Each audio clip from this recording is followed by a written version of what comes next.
Hey, everybody. Welcome to the Sith Dominion podcast here on Geek News Now Official.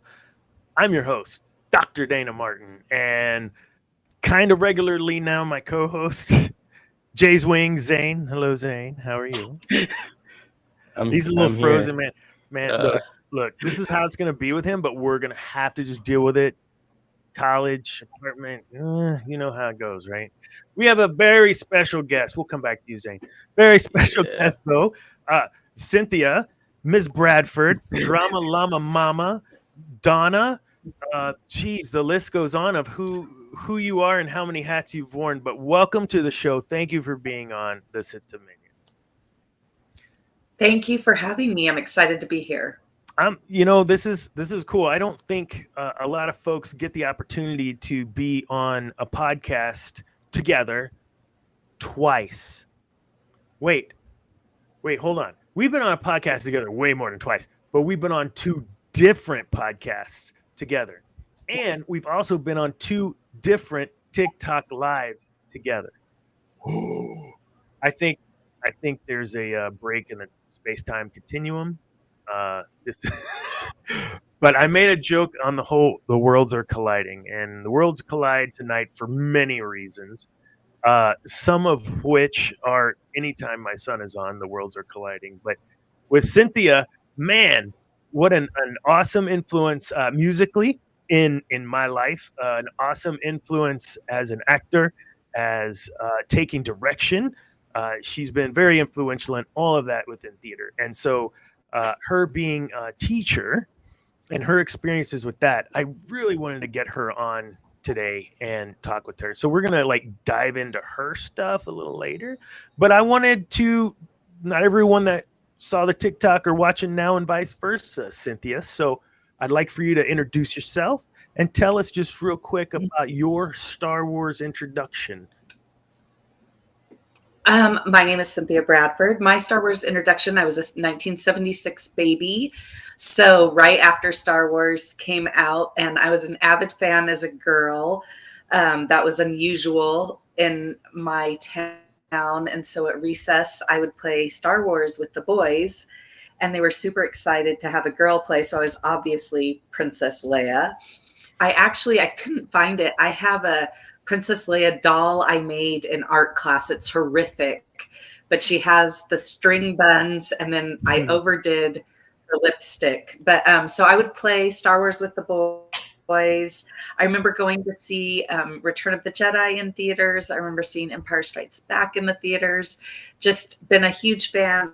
I have all the the old Kenner toys. I have all of those at my parents' house. They're saving them. I'm not sure for what, but they won't let me play with them. They're in a shrine in their garage. So I'm an OG Star Wars fan. I'm not as versed on the newer stuff.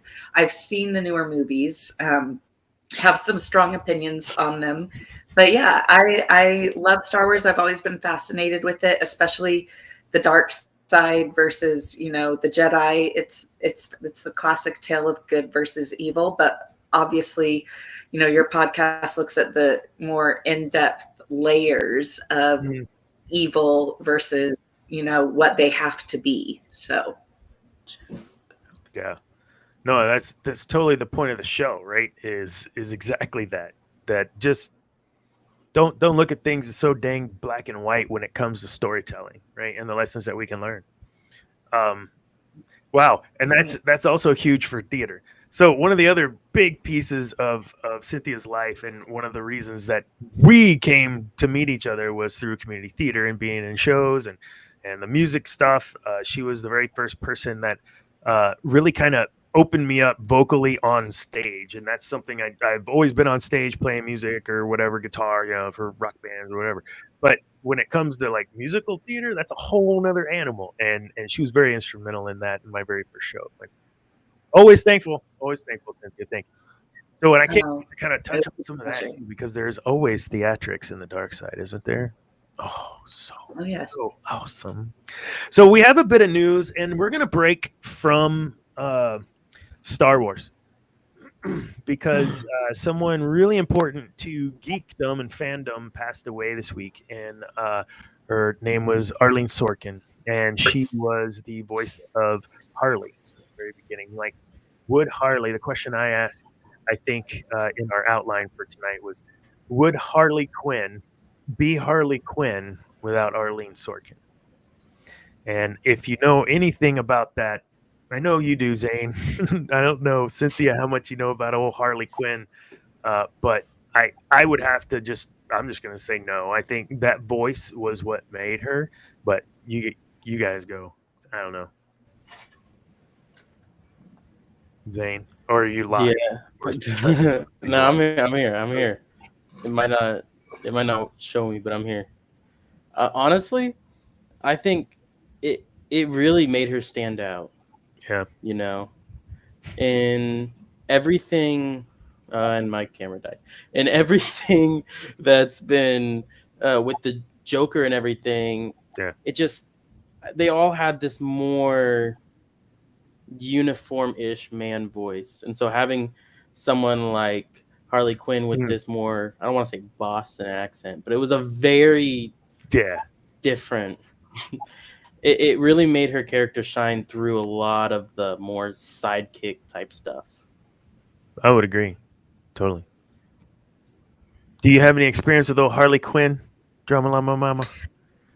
Just a little bit. I know, like, anytime I heard her voice, it was very iconic, and you knew exactly who it was. But that is a sad loss. A lot of my students have actually talked about that today. So we have a lot of future geekdom participants and fans in middle school that are very well versed in all of that. So you need to get them on board with the Sith Dominion show, Cynthia. I do. Extra credit. Yes. Did you watch the show last night? That was a good point, Kevin Conroy. Wow, what a one of our vocal actors that I think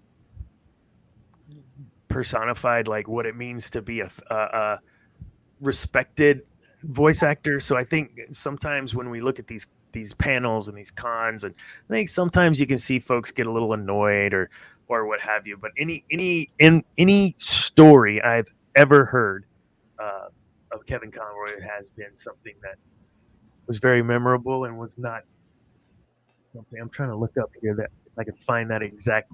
I can't find that exact thing. But anyways, Kevin Conroy also, we did lose. You're right. That sucks. Someone got to see Kevin Conroy at the event. Oh, Shield Maiden. What's up, Kat? Missed you tonight. That's really cool. So yeah, I just wanted to take a minute for that because in geekdom, in fandom world, nerddom, we have a lot of different animated type things, video games and animated series, anime, manga, all these things that you need voice actors for. And I don't know, man. I think even kind of bridging that gap to theater, would certain characters be certain characters if certain actors or actresses did not play them? And I think you can make an argument either way. And I think a good example of that is Ray Stevens in Ahsoka as Balin right now. I'm super sad. I don't know where the story's going.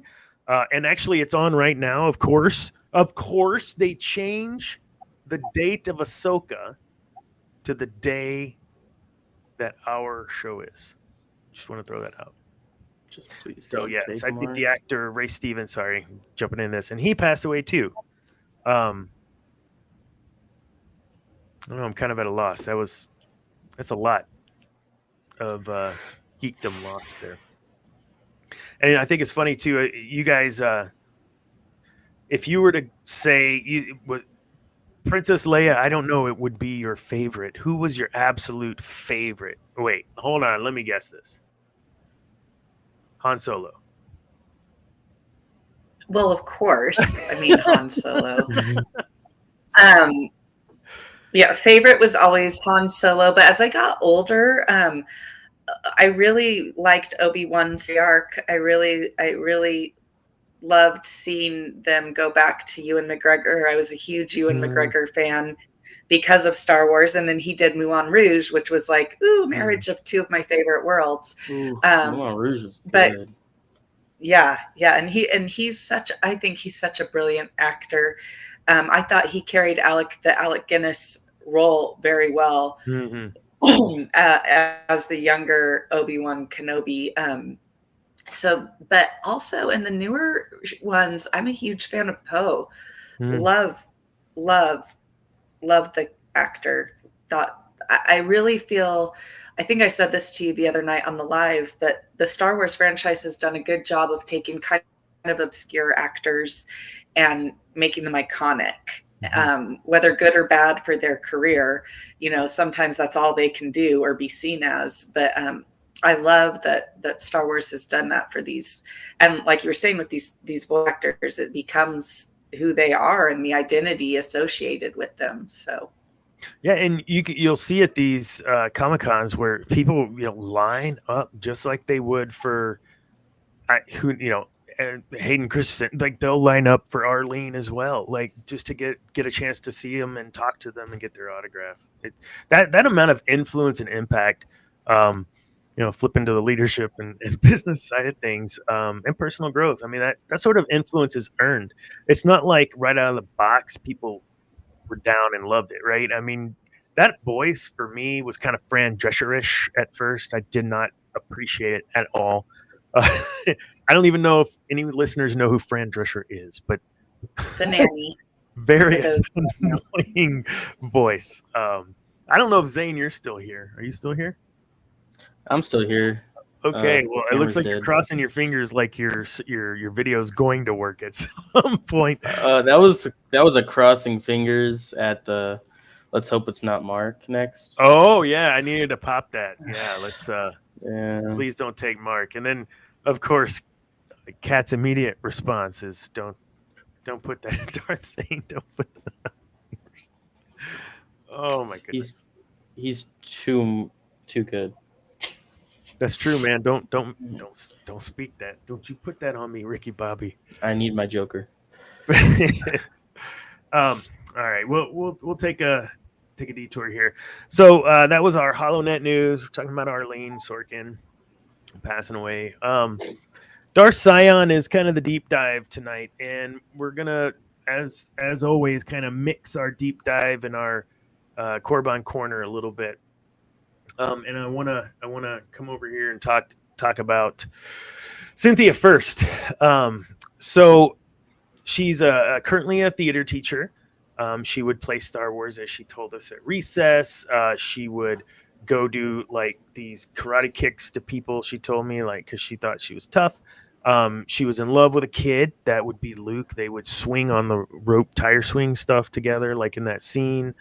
I'm making that up, but I will tell you that I knew it was Han, not because I read her bio, but because just she's that kind of Han girl. Like that's just she's gotta, she's gotta go for the dude that's gonna, scoundrel, nerve herder, who's scruffy looking. So let's talk about you as a theater teacher, and I never was in theater as a kid or anything like that. So I have no reference point for what theater is. I just know drama kids were always kind of off. And yes, I know I'm doing that now. And like, okay, I get it. I'm not, but so how theater kids. Is there a difference, not negative, good or bad? It's just, is there a difference in a kid that really loves theater, takes after theater, versus a kid that's like, no, I'm down with algebra? I mean, is there a difference in those children?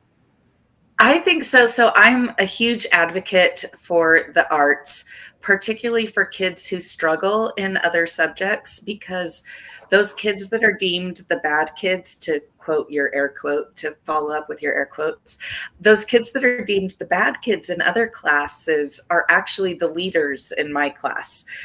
They tend to not be afraid to take risks in theater, which is something you need to do.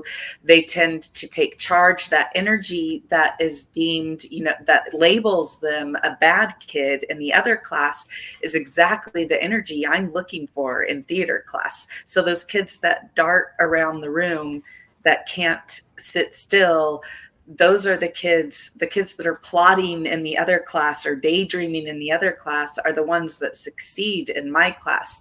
So a lot of times they want to pull these kids out. A lot of times they're struggling in other classes and they want to pull them out of theater to do remediation and to work on different things. And I say, no, please leave them in here. This is where they shine. This is their opportunity to thrive. So I think it follows really well with what you're preaching and teaching is you can channel those things that are deemed not necessarily Jedi traits, that are more dark side traits. You can channel those and that makes them successful in my class. So theater kids are definitely a different breed. There are kids that succeed in both areas, but to truly succeed in theater class, you have to be willing to make fun of yourself and also let your guard down. You have to really be able to say, this is who I am. We do a lot of building up relationships in class. Most of what we do the first part of the year is building relationships so that we can trust each other. And we have a saying in theater class that what happens in theater stays in theater, unless it's going to harm someone else or harm yourself, it stays in here. So you have kids on all levels of the social structure at school sharing these intimate personal details, like my grandma's on hospice. I don't know how long she's going to live. The nerdy, kid that never talks says, the popular girl goes, my grandma just died a year ago. We went through the same thing. Here's how I can help you. So I love theater in the fact that it unites people, one, that wouldn't normally be united, but two, those kids that are just the ones the teachers, other teachers are looking forward to not being there at school that day. Those are the kids I love and that flock to theater because that's where they get to truly use those talents in a productive way. It's brilliant. Thank you. I think that's a good segue to you, Zane, where you were in in band. You did theater as orchestra pit, right? Yes. I was a drum set for the pit. Okay. Do you feel you're a little closer to that still than either Cynthia or I? So I mean, what sort of feelings do you have on that, based on especially what Cynthia was just talking about? Because I wouldn't say that you were a theater kid, quote unquote, but certainly you had some friends in theater. So, oh yeah, I will say that there is a difference. 100% is a difference between these band kids. I kind of lump them into three categories: your band kids, your choir kids, your theater kids, right? And each one has their strengths and weaknesses that it kind of meshes together. But I always saw the theater kids as the ones who were always so they were outgoing. They weren't afraid to put what they needed and wanted out into the world. They would really take charge. And I think that was something I really admired from a lot of them, because it takes a lot to when you're in a band or a choir, you're singing with the group, but when you're in theater, you're acting your own part, Yeah. No one else has that part in the entire group but you, unless you're like Oompa Loompa number 3. But even Oompa Loompa number 3 is important. Exactly. So would you say that it's number 3 is like the clone troopers? Mm-hmm. Yeah, I was gonna say the community piece of that, right? The support system that you have for that, as you were describing, kind of, Cynthia. And so kicking it over to Darth Sion. So Darth Sion, he just lived in constant pain. So if you know anything about Darth Vader, right, he never was fully healed. The stuff that he had for his armor and mechanics and respiratory and all that, it just kept him alive. He pretty much lived off the Force, and he lived in a constant state of pain. Now, if you kick that way back in time to 3,000 years or whatever to Darth Sion, same kind of thing, except for Sion was like dead. Like he held his body and his life force together by sheer will. And when we were talking a little bit about this on the TikTok live the other night, I was talking about how sometimes I feel like, and my ex-wife was a teacher, and I feel like you teachers, man, you give and you give, and it, like, sheer willpower is the only thing that's holding you together from breaking apart. Because my assumption is, just like Sion, I mean, you're drawing on emotion from around you. You're drawing on suffering from around you. You're drawing on pain from around you. And then the role of an influencer, a TikTok influencer, a leader, an influencer, a teacher, a mentor, isn't that your role? Is to support and maybe guide through and absorb some of that so they can see more clearly? So one of my favorite activities that I do with my students, and it ends up being theirs, and they beg to do it several times a year. It only works once. I can only do it once a year. I do I don't call it a meditation because parents kind of have a problem with meditation, but it's a guided meditation. And it's honestly, these kids, especially in today, they don't know how to process their feelings. So as a theater teacher, you need to learn how to process your feelings so that you can convey other characters' feelings on stage. And what we do is I turn the lights out, and you can sit or lay down, and I just walk them through. We start at their toes, we go to the top of their head, and we relax the whole body. And then I just take them on this journey. And it's honestly, the first time I did it, I kind of made it up, and it's really hooey and otherworldly, but the kids love it, and they couldn't figure out why. And the reason is because they're learning how to separate themselves. And this is very similar to a lot of things in Star Wars, separate themselves from the world they are in and take themselves to another place. Usually it's a memory, or it's a memory of a person in a place that I've created for them. So I've created this safe place for them to go to. Sometimes we're floating on a tube down a river, and they're just floating there.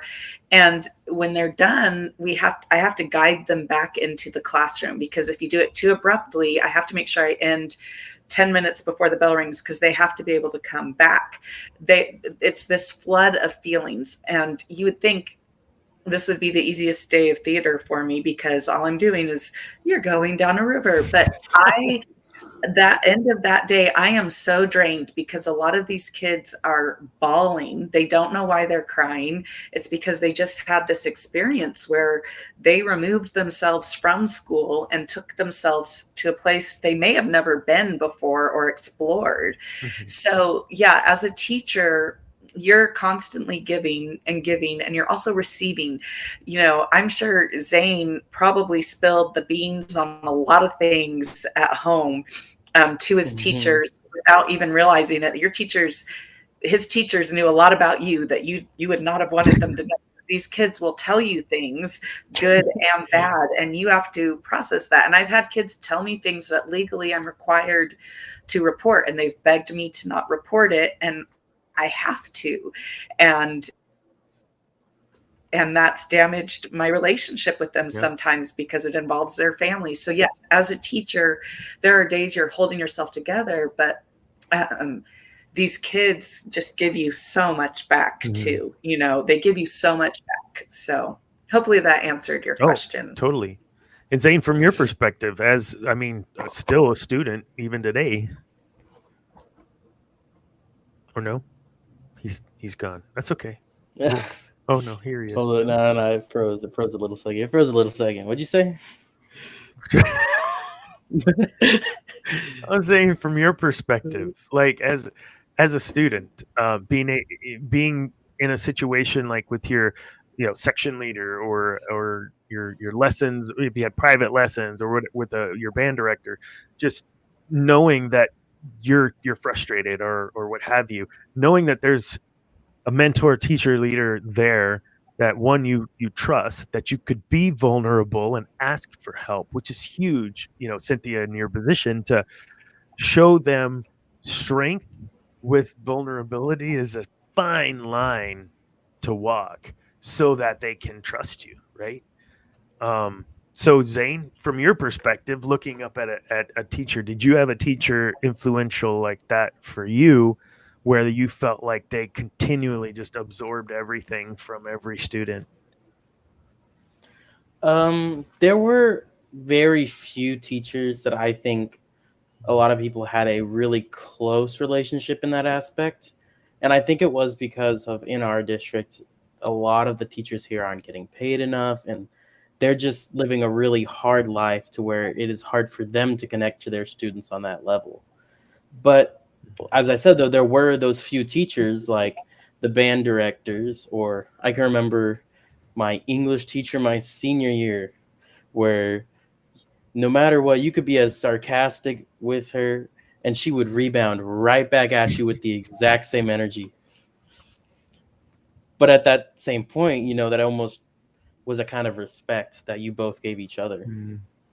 And so I know there are definitely those teachers there that you can. I don't think I ever had any specifically that I would talk to like that, just because kind of kept to myself a lot. Well, But earlier when I said my ex-wife was a teacher, Zane's mother is a teacher. And so mother is a teacher. within the same district, it's kind of hard maybe to like trust that stuff won't end up back in other places. And I get that. You made a good point, Dr. Martin, that teachers are teachers and students just went through a global pandemic. We've been through a traumatic event. Counselors will tell you that we, as a world, we've been through a traumatic event. There are a lot of teachers who are burnt out and aren't able to, for whatever reason, whether they're not supported by admin, whether they're not supported by parents, whether they have students that just were taught during COVID, they didn't have to be held accountable for anything. A lot of teachers just aren't able to pull themselves together and hold themselves together. They're just not. So you see a lot of teachers leaving the profession because of that. I feel very lucky because I'm at a school where I'm very supported by my admin. Also, I'm teaching theater, which doesn't have the same requirements and things looming over you like the STAR test. I don't teach to the STAR test. But you do have a lot of teachers that are facing a lot of challenges where they're not able to hold themselves together. So they're leaving the profession. I think that's what Zane was probably seeing a lot of in his district. Yeah. Where was the training? And maybe you could speak to this, or Zane, if you saw your mother go through this with, like, okay, we're coming back from the pandemic, this is how you need to handle it, or some tips and tricks to handle crazy kids coming back that have spent the year at home. Like, was there anything like that? We had some training. The first day back, the first 2 weeks back were horrible because our school went back in person in August of 2020, and these kids had not been integrated with people, and no one talked. Like, the worst thing in a theater class is for no one to talk. And the kids were scared to talk. They didn't know how to socially interact anymore.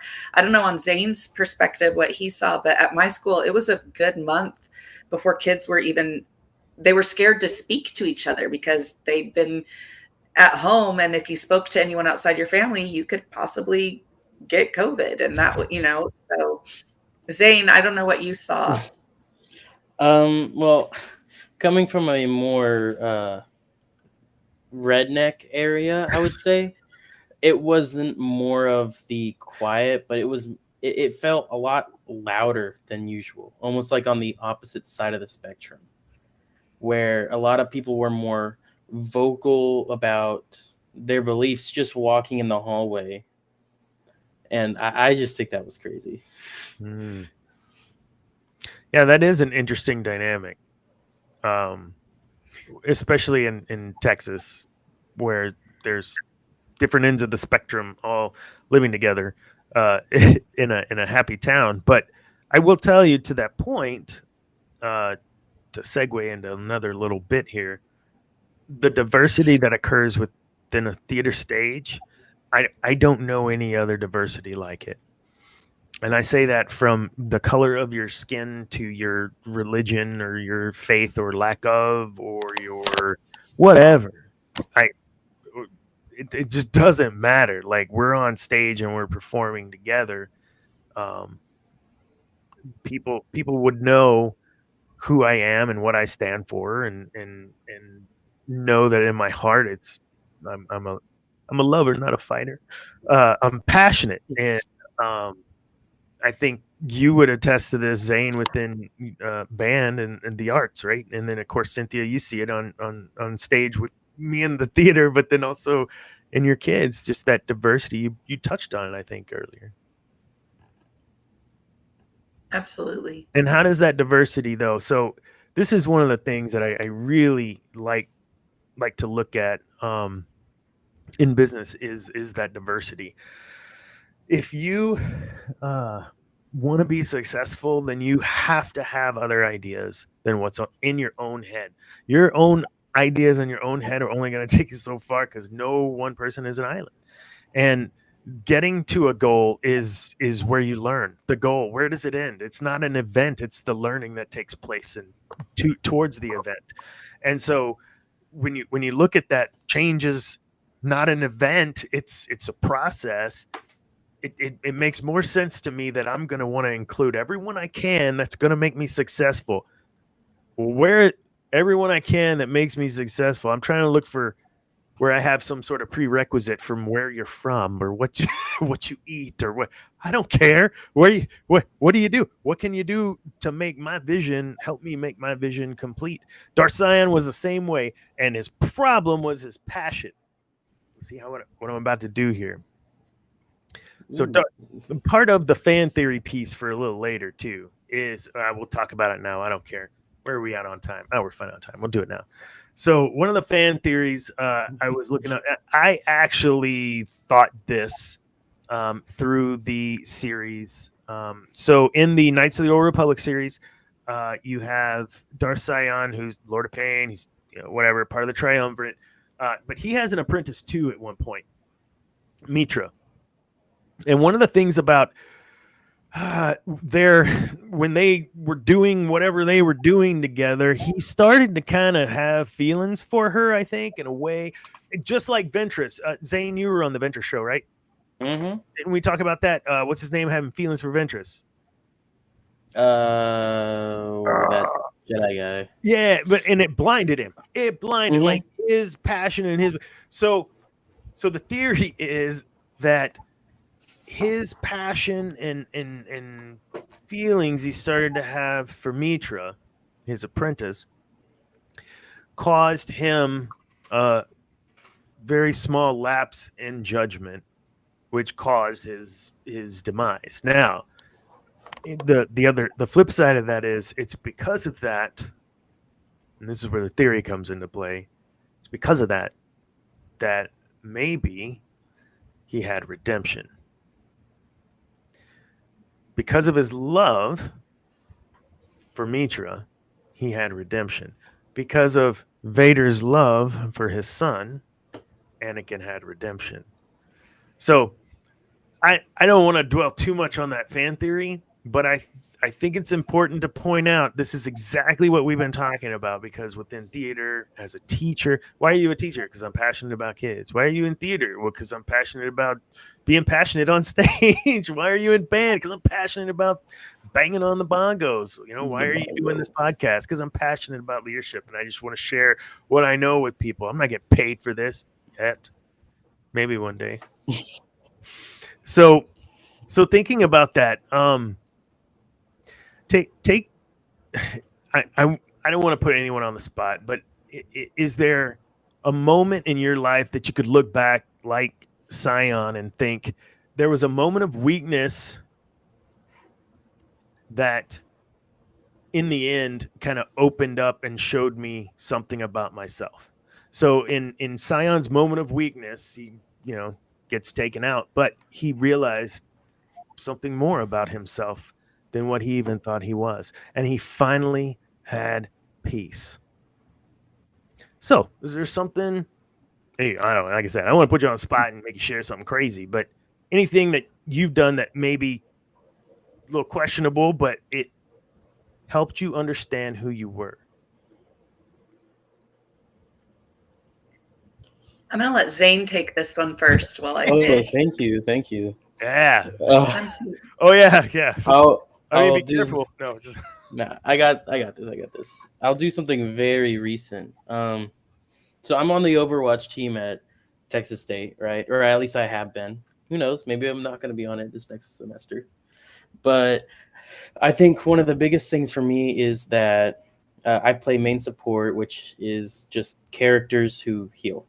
And that's as much as I'm going to get into it. But there were a couple matches during scrims that we lost because of me, of my mechanical error, because I couldn't aim correctly, or because I just wasn't balancing my utilities correctly. And it really made me look back and think about, do I really want to do this? And what can I do to better succeed in this? But also I learned that I could point it out. Like mid-game, I would do something and then immediately react and think, oh, I shouldn't have done that. Which in this game is a lot harder to do, where you could be just overextending with your team and end up dying and be like, well, my team wasn't with me. No, you were just going out a little too far. It was your own fault. And I think during that moment of weakness of me losing it kind of made me realize that I can adapt a lot faster than a lot of the other people on that team. And I need to use that more often. What I really dig about what you just said of everything was, I asked myself, do I really want to do this? That was the first question you asked. Change is not an event, right? You got to ask the question. How do you even know what to do to fix it if you don't ask the first question? Do I even want to do this? Mm-hmm. And what's your next question? Okay, yes. Now how do I get to the point? What are the steps I need to take? That was a great example of what we've been talking about. That change has to start with questioning what you're doing, where you're going, where you go. Sorry, I think you started talking. I'm sorry. No, I said let's go. Huh? Cynthia, did you think of one? We had to pass. Huh? So this is kind of like Zane's, but with a kind of different ending. So I worked, this was the biggest, weirdest job for me ever, but I used to run a private voice and piano studio out of my home, and one of my students' dads said, hey, I have a business, we need someone like you in it, would you come work for us? It was a financial planning company. So I quit everything I did, dove into financial planning. I was terrible at it, like terrible. Like I was horrible at it, and I just kept trying to fit in. There's a certain test you had to pass. It was the CFP test. I was taking it at the same time. Hotshot guy was taking it. New kid on the block. He was, 25. He was taking it. We were taking it the same day. And I'd been at this company for 3 years, and my heart wasn't in it. I was at a desk job. I loved the people aspect of it. I would get to meet with clients and talk with them about their lives, and my clients liked that, but I was not good like with money. And I took the test, and I remember looking at the test going, they gave me the wrong test. Like they signed me into the wrong test. This is nothing what I studied.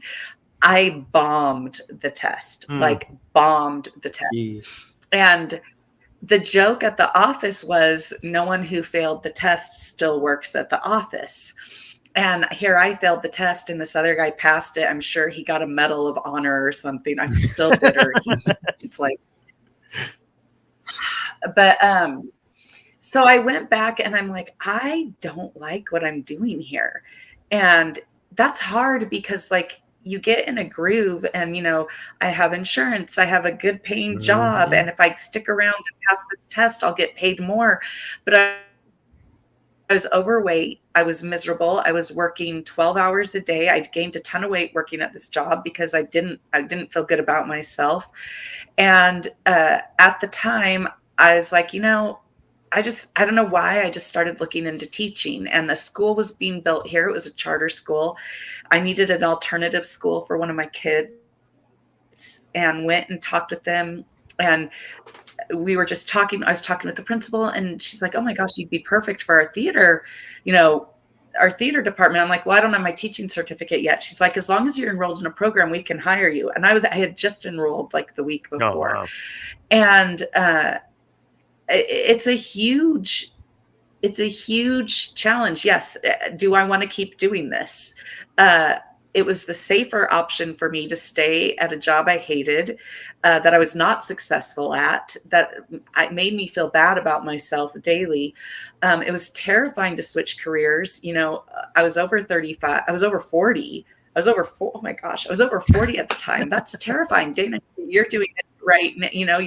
You're delving out, you just got your EDD, but ultimately, like, when you look at the world, like, it's much more glorifying to be a financial planner than a teacher. I mean, Mm-hmm. I've been puked on. I've been, I've all sorts of stories you would not believe that have happened to me that are not glamorous, but I'm so much happier. I lost weight. I got healthy. My mental health is so much better. So yeah, you have to ask yourself, do I want, like Zane said, do you want to keep doing this? And sometimes the answer is no. And you see that in Star Wars too. Like, do I want to continue on this path? No. Like, no, I need to change something. There was that huge struggle with Kylo Ren. Did he want to I mean, that was his whole conflict, was, do I want to continue this? And it's hard to make those changes, and you're giving up a lot. But ultimately, you need to decide, one, if it's worth it. For Zane, it was. For me, it wasn't. For Zane, for me, it was life-saving to change. So hopefully that answered your question. But Right. every day, even my hardest day at school, is better than my best day when I was a financial planner. And I tell myself that every day. So No, it's amazing. And it's been alluded to that, teachers are kind of abused a bit, and financially and emotionally and mentally, and it's exhausting. And sometimes you got to just, the sheer will of the force, hold yourself together to get through the end. And I think when you see the legacy that the story of Darth Sion leaves, it's that of perseverance. It's that of potentially redemption. It's that of seeing through beginning to the end. It's wanting to potentially change your path even right at the end. I think there's I'm an emotional guy. For you two that are on the show right now, y'all know this, but those of you that are watching, you may not know, and I'll keep it together. But I think for me, the biggest thing in choosing and creating and challenging yourself to go down some path, to get yourself unstuck. What is it you want? And you got to start with those questions, right? If you don't figure it out until you're 40, how old am I? 47? I don't even know. 8? I don't know. we're the same age. You're 47. Whatever. Yes. I'm old. I got a haircut today, and I was like, I need some Just for Men or something. This is terrible. I don't even know what to do with that. But no Jedi is perfect. No Sith is perfect. Nobody's perfect. Nobody does it right all the time. And you know what? The Jedi can stick it with their arrogant, we know better, and we're going to go assassinate Dooku, but keep it on the down low. Oh, yeah, y'all. Moral high ground, right? Darth Vader. Anakin Skywalker, I will always come back to, because in the end, he is the epitome of redemption. He is the epitome of second chances. He's the epitome of it's never too late. I heard someone say to me, I am so angry with my parent, I won't give it away, that if that parent were to die and on their deathbed ask me to forgive them and love them, I would tell them no. And I thought to myself, you know what? You can read an article on Geek News Now about my relationship with my father. But I will tell you now, if on his deathbed, I'm sorry, I love you. All right, love you too, man. There is always room for redemption. Now, yes, I get it. There are situations, abusive situations, things like this. I'm not talking about those situations. I'm talking about taking your life in your hands, walking forward in your journey, making a mistake, falling down. The least successful people in this world are people that fall down and just stay down. The least successful people in this world are people that fall down, stay down, and find an excuse as to why they shouldn't get up.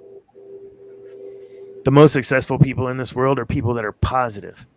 Name one positive person that isn't semi or successful, and name one negative person that's super successful. So you're supposed to get successful and then be positive? No.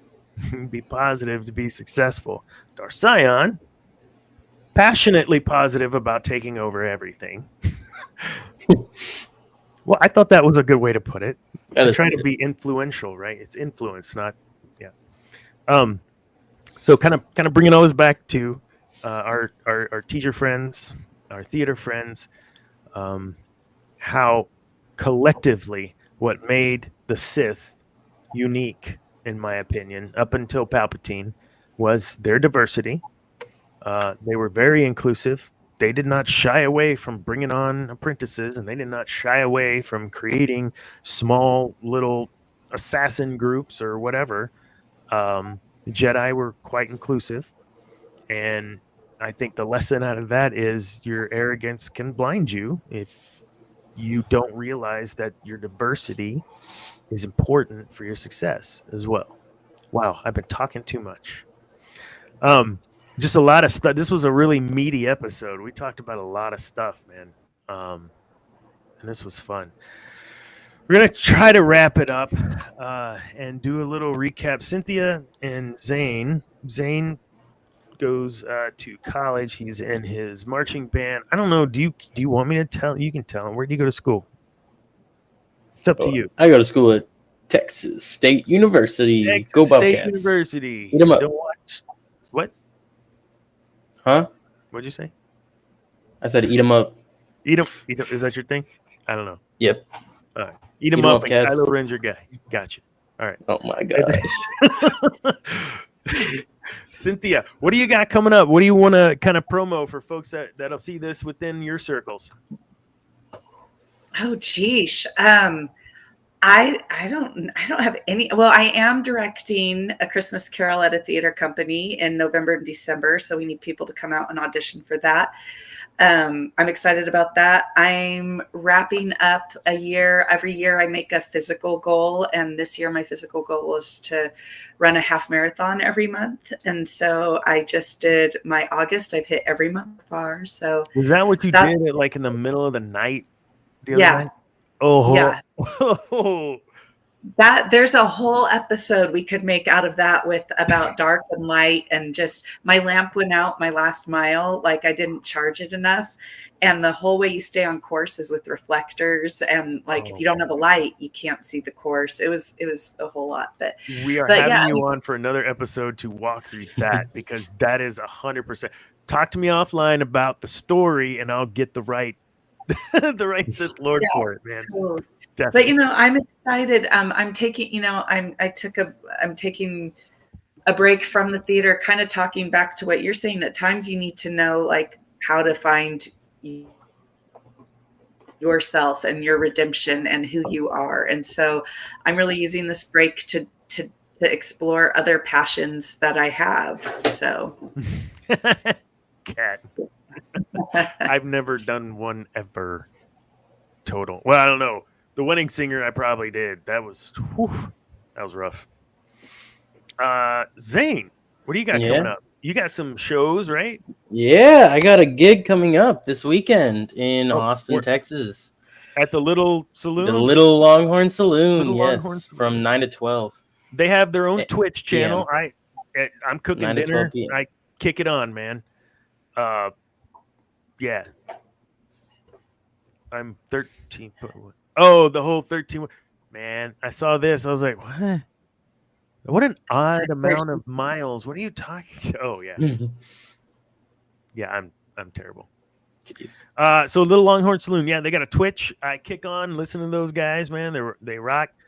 Well, they We swing talk. because it's country. But We talk. well, that sounded weird.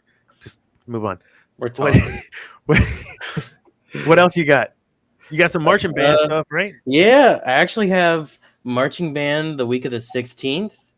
I'm going to be playing there at the stadium for halftime, and then right after, you can kick it to the porch in San Mo and watch me play a gig there. Oh, you're coming off the field and going to a gig? Yep. Playing kit on both? Mm-hmm. So you play kit in the pit on the field? Yes, sir. That's a mouthful. Do you have to carry your own drums, or do you have a sorry.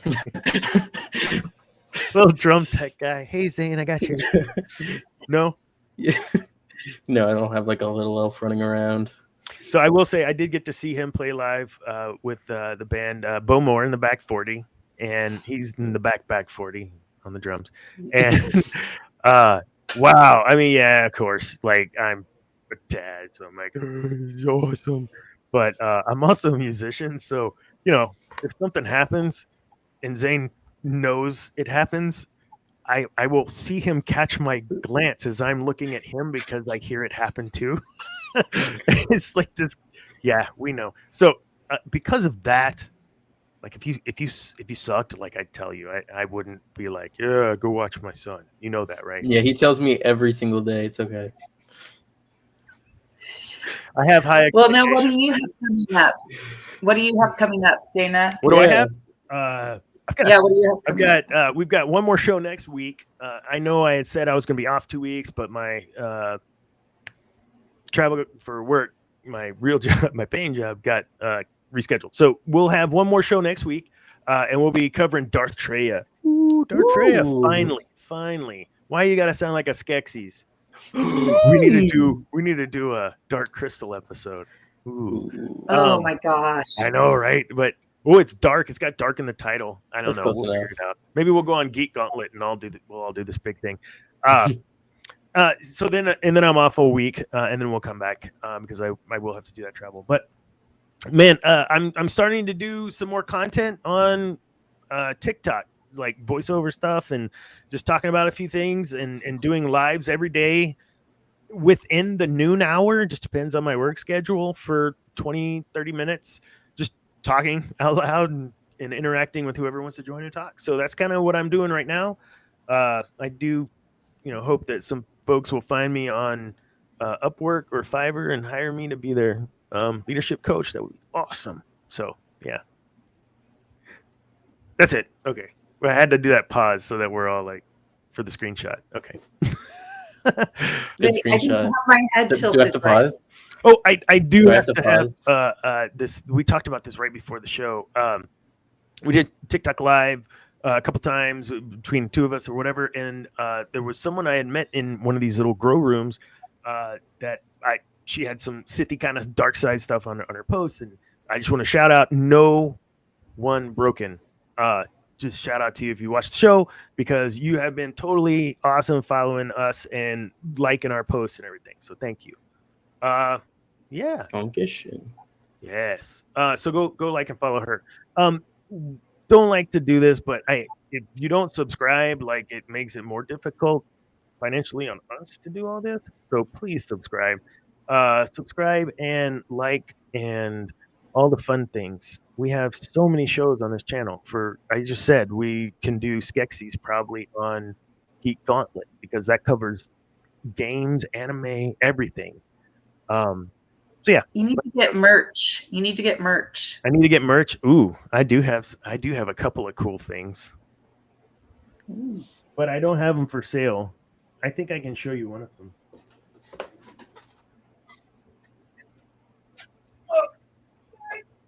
Oh, geez. Oh, yeah, totally. Like, oh, look at that. Ooh. that Sith Dominion Let's have a merch. coffee mug. I think I'll have the. Okay, so if you watch the show or listen to the podcast, jump on TikTok tomorrow between 12 and 1 at some point. I'll go live and I'll be drinking coffee from my Sith Dominion coffee cup. It looks awesome. And if like 18 people say they want one, I'll talk to my boss and here at Geek News Now and see if we can get them. I just said that out loud. I know. If I say it 18 times, can I get one? I also have some T-shirts that we're gonna be. What we have that coming up. I forgot September, second weekend of September.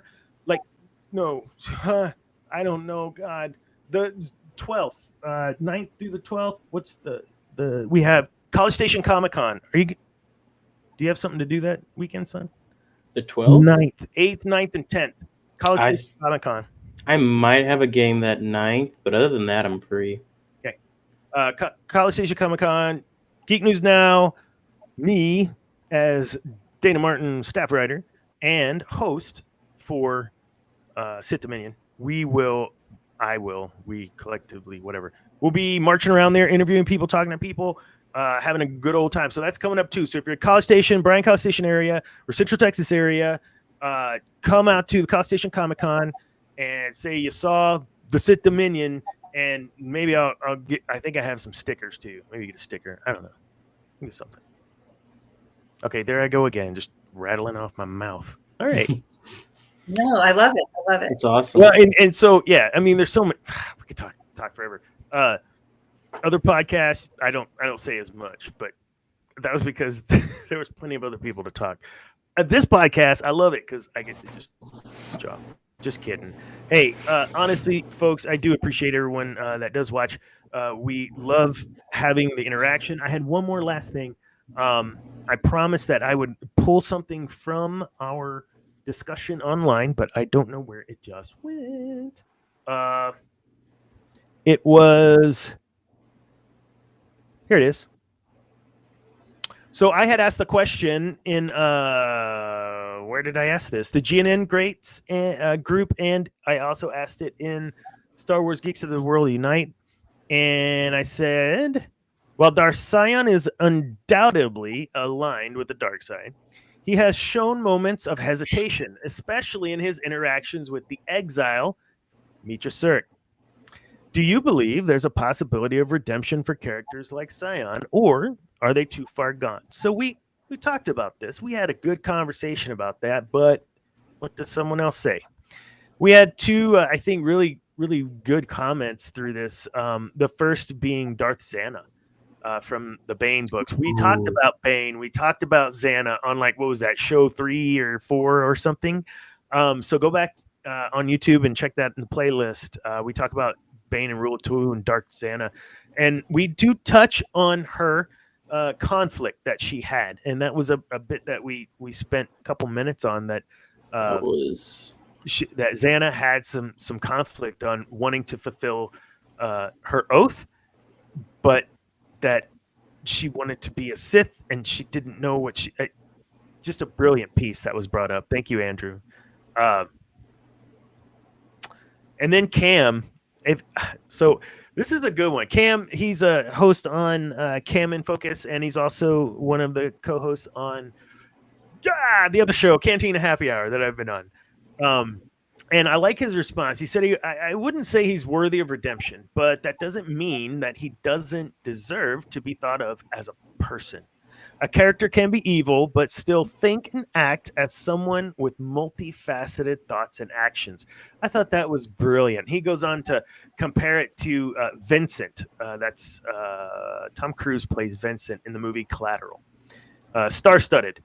There you go. Thank you, Jay's Wing. Second episode. Mm-hmm. So yeah, I think that's a good point. That and even that we truly try to make on this show is, yeah, okay, destroying a planet is wrong. We're not saying that. What we're saying is exactly what Cam was just kind of walking through. That, understand the motivations, understand the why. You got to ask yourself why so you can make your changes. We've been talking about this the whole show. But you also need to understand the why and the intent and the motivation of those around you. And one of the other things I do is Maxwell DISC personality and behavioral analysis, and I would love love to go into that stuff. Not on this show, because that's way deep stuff. But it's the same stuff. That understanding who you're talking to, understanding your organization, understanding your teammates, understanding yourself is really the only way to be a successful communicator and be a success in your personal and professional life. So, thank you all. This was really fun tonight. Next week, we will be talking about Darth Sion.